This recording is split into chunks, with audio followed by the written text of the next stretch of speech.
வணக்கம் மக்களே. நம்ம ஊர்ல எப்பவுமே ஒரு பழக்கம் இருக்கு. அதாவது குழந்தை பொறக்கும்போது மாற்றுத்திறனாளியா பொறந்தப்பயோ, இல்லன்னா குழந்தைக்கு வந்துட்டு ஏதாவது ஜெனடிக் டிஸார்டர் ஏதாவது இருக்கு அப்படின்னு தெரிய வரும்போதெல்லாம் வந்துட்டு, அந்த பொண்ணுனால தான், அந்த பொண்ணுகிட்ட தான் ஏதோ ஃபால்ட் இருக்கும் அப்படின்னு சொல்லிட்டு ரொம்ப ஈஸியா ப்ளேம் பண்ணிடுவாங்க. இன்னொன்னு முக்கியமா எங்க சொல்லுவாங்கன்னா, இப்போ ஒரு பெண் பெண் குழந்தைய பெத்து குடுத்துட்டா அப்படின்னு சொல்லிட்டே வந்துட்டு, இன்னைக்கு கூட நம்ம சமுதாயத்துல, நம்ம சமூகத்துல வந்துட்டு, அந்த பொண்ண திட்டுறதோ, அடிக்கிறதோ, "எதுக்கு எனக்கு பொண் குழந்தைய குடுத்த? எனக்கு ஆண் குழந்தைய குடுன்னு" சொல்லிட்டு திட்டுற கும்பல் இன்னும் நம்ம ஊர்ல இருந்துட்டு தான் இருக்கு. எல்லாம் மொழி ஆம்பளை புள்ள தானே. பாவி மகன் இப்பவும் பொட்டையத்தான் பெத்து போட்டிருக்கா. ஒட்டையா பெத்து போடு, உழப்பு பொழந்துரும்ல. எப்படி அந்த பெண் மேல வந்துட்டு அந்த பழிய தூக்கி போடுறானுங்க. இது இது வந்து பழி போடுறதே ஃபர்ஸ்ட்டு தப்பு. இந்த மாரி ஒரு விஷயத்துக்கு. இதுல வந்துட்டு அந்த பொண்ணுனால தான் இது அப்படின்னு சொல்லிட்டு, எனக்கு பொண் குழந்தை வந்துருச்சு அப்படின்னு சொல்லிட்டு நெறைய ஒரு பிரச்சனைகள்லாம் நம்ம ஊர்ல இன்னுமே போயிட்டு தான் இருக்கு. இதையும் தாண்டி இந்த ஜெனடிக் டிஸார்டர்ஸ், இந்த டிஎன்ஏல மியூட்டேஷன் அதுக்கெல்லாம் வரும்போது பார்த்தீங்கன்னா, ஆண்ல தான் வந்துட்டு ஆணோட டிஎன்ஏ, ஆணோட ஜீனோம்ல தான் வந்துட்டு பெண்ண விட அதிகமா வந்துட்டு மியூட்டேஷன்ஸ் இருக்கு. அண்ட் அதிகமா மியூட்டேஷன்ஸ அடுத்த ஜெனரேஷனுக்கு பாஸ் பண்றதே வந்துட்டு அந்த ஆண் தான் அப்படின்னு சொல்லிட்டு கண்டுபிடிச்சிருக்காங்க. இத பத்தி தான் நம்ம வந்து இந்த வீடியோல பார்க்க போறோம்.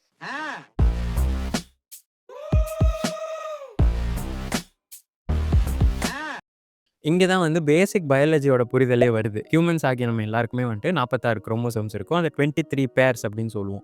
அதுல அந்த கடைசி பேர் அதாவது 45, 46வது குரோமோசோம் என்ன அப்படிங்கிறத வச்சு தான் வந்துட்டு அது ஒரு ஆணா இல்ல பெண்ணா அப்படிங்கிறதெல்லாம் வந்து டிசைட் ஆகும். ஸோ ஒரு பெண்ணுனா எக்ஸ் வரணும். ஒரு ஆண்னா வந்துட்டு ஒய் வரணும். இதுதான் வந்துட்டு பேசிக் பயாலஜி. இப்போ அந்த அம்மா கிட்ட எக்ஸ் இருக்கு. என்ன பண்ணாலுமே கூட அவங்க கிட்ட இருந்து ஏதோ ஒரு எக்ஸ் தான் வரப்போகுது. கரெக்ட்டா? இப்போ இந்த அப்பாவோட ஸ்பெர்ம்ல தான் பார்த்தீங்கன்னா, ஒண்ணு எக்ஸ் இருக்கும். இன்னொன்னு ஒய் இருக்கும். ஸோ எக்ஸ் வந்து சேர்ந்துச்சுன்னா, அது எக்ஸும் ஆயிடும். இதனால அது பொண் குழந்தையா, பொன் கருவா உருவாயிடும். ஸோ இன்னொன்னு வந்துட்டு இங்க அம்மா கிட்டேருந்து எக்ஸ் வரும். அப்பா கிட்டேருந்து ஒய் வந்துச்சுன்னா, அந்த குழந்தை வந்துட்டு ஒரு ஆண் குழந்தையா வந்து வரும். ஸோ இதுலேருந்தே நமக்கு வந்துட்டு இந்த ஆணா, பெண்ணாங்கிற டிசைடிங் ஃபேக்டர் வந்து யார் சைட்லேருந்து வருதுன்னு பார்த்தோம்னா, அந்த ஆண் கிட்டேருந்து தான் வருது. நம்ம எல்லாருக்குள்ளேயும் டிஎன்ஏ அப்படிங்கிறது ஒண்ணு இருக்கு. டிஎன்ஏங்கிறது இந்த 4 லெட்டர வந்து மாத்தி போட்டு ஒரு பெரிய செயினா வந்துட்டு போட்டாங்கன்னா, அதான் டிஎன்ஏ. அண்ட் அதுதான் வந்துட்டு ஒரு செல்லும் எப்படி நடந்துக்கணும், ஒரு செல்லுல எந்த புரோட்டீன் இருக்கணும், ஒரு செல் எப்படி பிஹேவ் பண்ணணுன்ற முதற்கொண்டு அந்த ப்ளூ பிரிண்ட் தான் வந்து டிசைட் பண்ணும். அண்ட் இந்த ப்ளூ பிரிண்ட்ல இந்த ஏடிஜிசி அப்படிங்கிற அந்த லெட்டர்ஸ்ல ஸோ காப்பி ஆகி போகும்போதோ, இல்லன்னா வந்துட்டு என்வைரன்மென்டல் ஃபேக்டர்னாலோ, இல்ல நெறைய விஷயங்கள்னால மாற்றங்கள் வந்துரும். ஸோ இந்த இடத்துல ஏ வரணும் அப்படிங்கிற இடத்துல ஏதாவது டி வந்துருச்சு, இல்ல ஜி வந்துருச்சு அப்படின்னா, அத வந்து நம்ம மியூட்டேஷன் அப்படின்னு சொல்லுவோம். இது எல்லா வாட்டியும் ஏதோ விளைவுகளுக்கு காஸ் ஆகும் அப்படின்லாம் கிடையாது. ஏன்னா, டிஎன்ஏலயே வந்துட்டு தேவையுள்ள பார்ட், தேவையில்லாத பார்ட் எல்லாம் இருக்கு. 1947லயே வந்துட்டு ஒரு பேப்பர்ல வந்து இந்த மாரி மேலுக்கு தான் வந்து மியூட்டேஷன்ஸ் ஜாஸ்தி இருக்கும். அது எதனால இருக்கும் அப்படின்னு சொல்லிட்டு ஒரு ஹைப்போதீசிஸ் மாரி ஒண்ணு குடுத்திருந்தாங்க. அதாவது டிஎன்ஏனா என்னன்னு புரிதல் இல்லாத காலத்திலேயே வந்துட்டு மேல்ல மியூட்டேஷன்ஸ் ஜாஸ்தி இருக்கும். அவங்க தான் அடுத்த ஆஃப்ஸ்பிரிங்க்கு அத பாஸ் பண்றாங்க அப்படிங்கிறத வந்துட்டு 1947லயே சொல்லிட்டாங்க. அதுல என்ன ஒரு ஹைப்போதீசிஸ் என்ன சொல்றாங்கன்னா, ஸோ நீங்க இந்த ரீப்ரொடக்டிவ் செல், இனச்செல்லுன்னு சொல்லுவாங்க தமிழ்ல. வுமென்னுக்கு வந்துட்டு இல்ல ஃபீமேலுக்கு வந்துட்டு அது அந்த எக் இல்லன்னா ஓவம் அப்படின்னு சொல்லுவோம். மென் இல்லன்னா மேலுக்கு வந்துட்டு அது ஸ்பெர்ம் அப்படின்னு சொல்லுவோம்.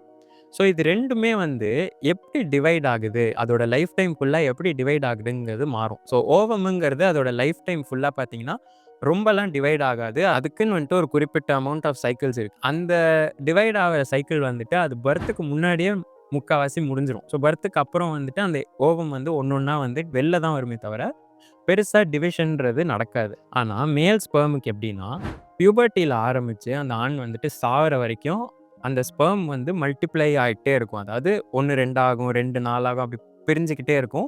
ஏன்னா அப்ப எல்லாமே வந்துட்டு அந்த டிஎன்ஏவோட காப்பி நம்ம ஒரே காப்பி வந்துட்டு டிவைட் பண்ணி அங்க அனுப்பணும் அப்படின்னு இருக்கும்போது, எல்லா ஸ்பெர்ம்லயும் வந்துட்டு அந்த டிஎன்ஏ வந்து கரெக்ட்டா காப்பி பண்ணி இதுக்கும் அனுப்பணும் அப்படிங்கும்போது, எரர்க்கான சான்ஸ் நெறைய இருக்கு. ஸோ வாழ்க்கை ஃபுல்லா டிவைட் ஆயிட்டு இருக்கு. அதனால தான் வந்துட்டு எரர்க்கான சான்ஸ் ஜாஸ்தி, மியூட்டேஷன் அதனால ஜாஸ்தியா இருக்கு. அண்ட் அத வந்து அடுத்த தலைமுறைக்கு பாஸ் பண்ணும்போது, நெறைய மியூட்டேஷன்ஸ அவங்க பாஸ் பண்றாங்க அப்படின்னு சொல்லிட்டு ஒரு ஹைப்போதீசிஸ், ரெப்ளிகேஷன் மாடல் அப்படின்னு சொல்லிட்டு 1947லயே ஒருத்தர் குடுத்துட்டு போயிட்டாரு. ஆனா 2023ல வந்துட்டு சில சயின்டிஸ்ட்ஸ் எல்லாம் சேர்ந்து என்ன பண்ணியிருக்காங்க அப்படின்னா, இந்த ஹைப்போதீசிஸ் உண்மை கிடையாது. மேலோட மொத்த ஜீனோமுமே வந்துட்டு ஏதோ ஃபால்ட் எப்பவுமே இருந்துட்டு இருக்கு.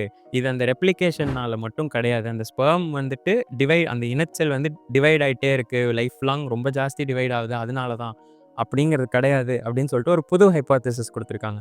அதுக்கு பேர் தான் வந்துட்டு ஃபால்ட்டி மேல் ஹைபாத்தசிஸ். அதாவது மேல்குள்ளேயே வந்துட்டு ஏதோ ஃபால்ட் இருக்கு அப்படிங்கிறது தான் வந்து அந்த ஹைபாத்தசிஸ் சொல்லுது.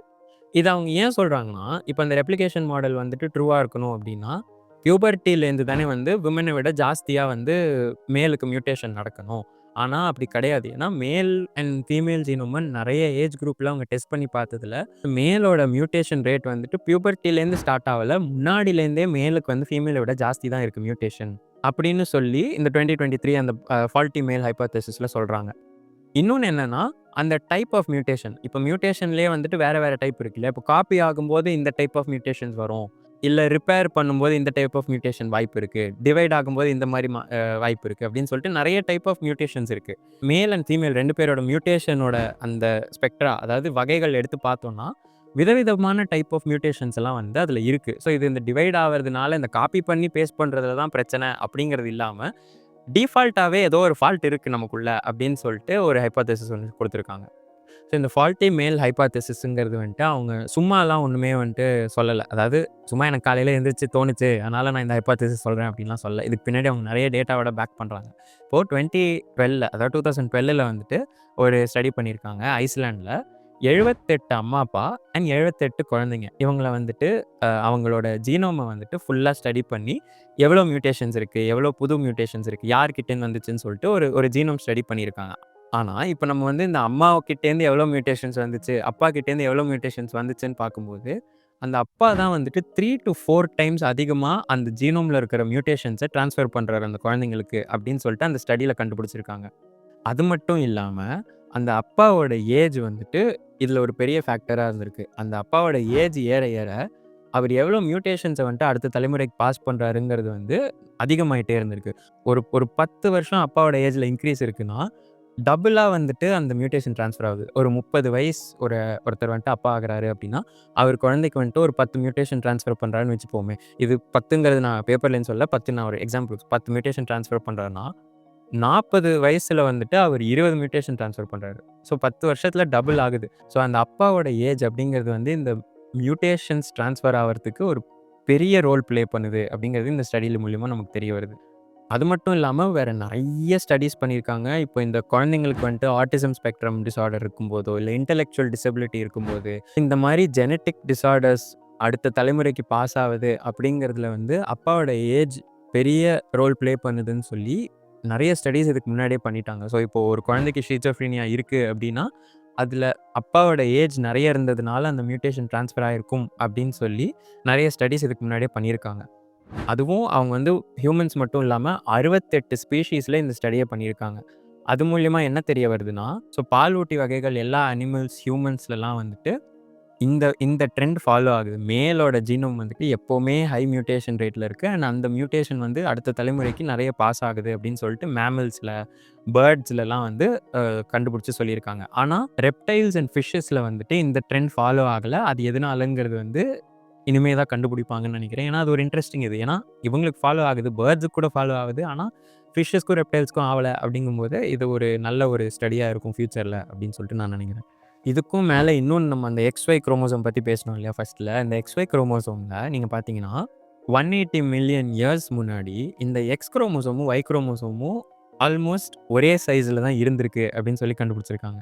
ஆனால் இப்போ இத்தனை வருஷம் ஆகி இப்போது கரண்ட்டான இது பார்த்தீங்கன்னா எக்ஸ் இவ்வளோ பெருசு இருக்குன்னா ஒய் இவ்வளோன்னு தான் இருக்குது. ஸோ ஒய்யோட சைஸ் வந்து குறைஞ்சிட்டே வருது. அதில் இருக்கிற அந்த ஜீன்ஸ் எல்லாம் வந்து அழிஞ்சிட்டே வருது. ஒய் குரோமோசோம் இன்னும் சில மில்லியன் இயர்ஸ்க்கு அப்புறம் வந்துட்டு ஒய் குரோமோசோம் இல்லாமலே போயிடும் அப்படின்னு சொல்லி சில ஸ்டடீஸ் இருக்குது. அதை சில மிருகங்களில் அவங்க ப்ரூவ் பண்ணியிருக்காங்க. சில டைப் ஆஃப் குரங்குகளில் பார்த்தீங்கன்னா அந்த ஒய் குரோமோசோமுங்கிறதே காணும், அந்த ஒய் குரோமோசோமே இல்லை. ஸோ இது மேல்னு சொல்லிட்டு டிசைடிங் ஃபேக்டரான இந்த SRY ஜீன், இந்த ஒய் குரோமோசோம் அப்படிங்கிற ஃபேக்டரே வந்து அழிஞ்சு போயிட்டுருக்கு அப்படிங்கிறது தான் வந்து ஃபேக்ட். அண்ட் இப்போ எக்ஸ்ன்னு எடுத்துக்கிட்டிங்கன்னா இப்போ ஒரு பெண் ஒரு ஃபீமேல் எக்ஸ் குரோமோசோம் 2 இருக்குல்ல. ஸோ அதில் ஏதாச்சும் ஒன்றில் ஃபால்ட் இருக்கும்போது இன்னொன்று வந்து அதை பேலன்ஸ் பண்ணிக்கும். எப்படியோ இந்த மாதிரி இன்னொன்று இன்ஆக்டிவேட் பண்ணிவிட்டு என்கிட்டயே அதே ஜீன்ஸ்லாம் இருக்குது அப்படின்னு சொல்லி அந்த ஒரு எக்ஸ் வந்து அதை ஃபுல்லாத்தையும் மேனேஜ் பண்ணிக்கும். ஆனால் மேலில் அப்படி கிடையாது. ஒரு எக்ஸு ஒரு ஒய் தான் இருக்குது.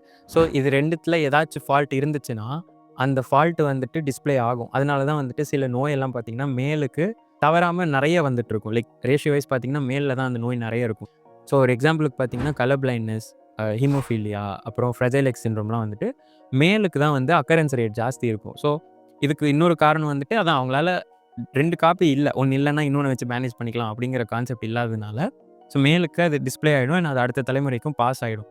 ஸோ இந்த மாதிரி நெறைய ஸ்டடீஸ சேர்த்து வச்சு தான் வந்துட்டு இந்த ஃபால்ட்டி மேல் ஹைப்போதசிஸ் அப்படின்னு சொல்லிட்டு இந்த புது குரூப் வந்து இத இது பண்ணிட்டு அதில வந்து வொர்க் பண்ணிட்டு இருக்காங்க. ஸோ எவல்யூஷன் படி பார்த்தாலே வந்துட்டு நம்ம மேமல்ஸ் பாலூட்டி வகைகள் மிருகங்களுக்கு வந்துட்டு ஏதோ ஒரு ஃபால்ட் இருக்கு. இந்த மேலோட அந்த அந்த ஹோல் டிஎன்ஏ காப்பியில வந்து ஏதோ ஃபால்ட் இருக்கு. அது அடுத்த தலைமுறைக்கு பாஸ் ஆயிட்டு தான் இருக்கு. இதையும் தாண்டி நம்ம வந்து சரக்கு தம்மெல்லாம் அடிச்சுக்கிட்டு இருந்தோம்னா, அது இந்த ஃபால்ட்ட நம்ம இன்னும் தான் ஜாஸ்தி பண்றோம். இது எதனால அப்படின்னு சொல்லி இன்னும் அவங்களால ப்ரூவ் பண்ண முடியல. இன்னும் ப்ரூவ் பண்ணல. ட்ரை பண்ணிட்டு இருக்காங்க. இன்னும் ஸ்டடீஸ் போயிட்டு தான் இருக்கு. ஒரு ரீசன் என்ன இருக்கும் அப்படின்றாங்கன்னா, ஃபீமேல் ஓட அந்த டிஎன்ஏ வந்துட்டு டேமேஜ் ஆச்சுன்னா, நல்லா எப்படியோ எவல்யூஷனரியா அவங்க வந்து இன்னும் நல்லா ரிப்பேர் பண்ணிடுறாங்க. மேலோட இந்த டிஎன்ஏ டேமேஜ் அண்ட் ரிப்பேரோட மெக்கானிசம் வந்துட்டு ஏதோ பிரச்சனை. அவங்களால வந்து ப்ராப்பரா அத ரிப்பேர் பண்ண முடியல. ஏன்னா, இப்போ காப்பி பண்ணி 2 செல்ல போடணும்னா, கண்டிப்பா எரர் இருக்கும். அத ரிப்பேர் பண்றதுக்குன்னு தனி மெக்கானிசம் இருக்கு. அந்த மெக்கானிசம் வந்து மேல்ல ஏதோ ஃபால்ட்டு அப்படின்னு சொல்லிட்டு அவங்களோட ஹைப்போதசிஸ்ல சொல்றாங்க. ஸோ இது வந்து எப்படி போகுது முன்னாடி அப்படின்னு சொல்லிட்டு நம்ம காத்திருந்து தான் பார்க்கணும். இது வந்து ஒரு செமினார்ல நான் போன வாரம் கேட்டேன். நல்லா இன்ட்ரெஸ்டிங்கா இருந்துச்சு. ஏன்னா நம்ம எப்பவுமே அந்த பெண்ண ப்ளேம் பண்ணியே வந்து நம்ம சொசைட்டில வந்து பழகிட்டோம். ஆனா டிஎன்ஏவ எடுத்து பார்த்தா நம்ம மேல் ஜீனோம் தான் வந்துட்டு ஏதோ ஃபால்ட் நெறைய மியூட்டேஷன்ஸோட இருக்கு அப்படிங்கும்போது, அப்போ பிரச்சனை வந்துட்டு வேற ஏதோ லைக் அந்த டிஎன்ஏ லெவல்ல வேற ஏதோ தான் வந்து பிரச்சனை. 2 பேர்கிட்ட இருந்தும் மியூட்டேஷன்ஸ் ட்ரான்ஸ்ஃபர் ஆகலாம். 2 பேர்கிட்ட இருந்தும் இதாகலாம். ஆனா, ஒரு ஈக்குவல் ரெஸ்பான்சிபிலிட்டி எடுத்துக்காம நம்ம எப்பவுமே ப்ளேம் கேமே வந்து ஆடிக்கிட்டு இருப்போம். ஆனா, இந்த ஹைப்போதசிஸ் வந்துட்டு ஒரு வித்தியாசமான ஸ்டோரி சொல்லுது. இந்த மாரி மேல் கிட்டேருந்து தான் நெறைய மியூட்டேஷன்ஸ் ட்ரான்ஸ்ஃபர் ஆகுது அப்படின்னு. ஸோ இது எப்படி வந்து வருது அப்படின்னு சொல்லிட்டு காத்திருந்து பார்ப்போம். உங்களுக்கு இது ரிலேட்டடா ஏதாச்சும் ஹைப்போதசிஸ் தோணுது, இல்ல உங்களுக்கு இதுல ஏதாவது ஒரு ஐடியா தோணுது, இதனால இருக்கலாம், அதனால இருக்கலாம்னு தோணுச்சுன்னா, கமெண்ட்ல சொல்லுங்க. ஏன்னா எவல்யூஷனரியா இது வந்து ஏதோ நடந்துகிட்டு இருக்கு. எல்லா மேமல்ஸ்லயும் நடக்குதுன்னா, ஏதோ ஒரு ரீசன் இருக்கும்.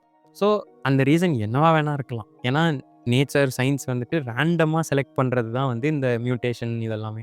ஸோ என்னவா இருக்கலாம் அப்படின்னு சொல்லிட்டு உங்களுக்கு ஏதாவது தோணுச்சுன்னா, நீங்க கமெண்ட்ல சொல்லுங்க. இந்த வீடியோ இன்ட்ரெஸ்டிங்கா இருக்கும்னு நம்புறேன். எனக்கு இந்த டாபிக் ரொம்ப இன்ட்ரெஸ்டிங்கா இருந்துச்சு. அதனால தான் இந்த வீடியோ எடுத்தோம். Thank you. அடுத்த வீடியோல சந்திப்போம்.